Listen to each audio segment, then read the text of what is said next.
Many years ago there lived an emperor who was so monstrous fond of fine new clothes that he spent all his money on being really smart.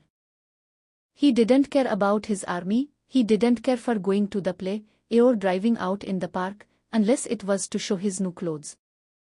He had a coat for every hour in the day, and just as people say about a king, that he's holding a council, so in this country they always said, the emperor is in his dressing room.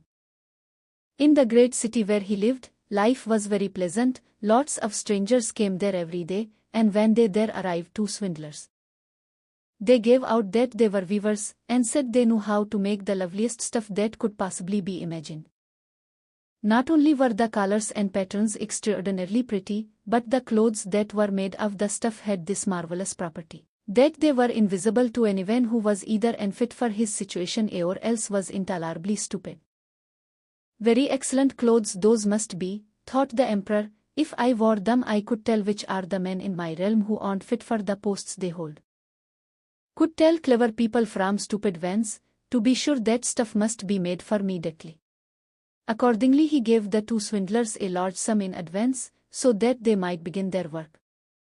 They set up two looms and pretended to be working, but they hadn't a vestige of anything on the looms.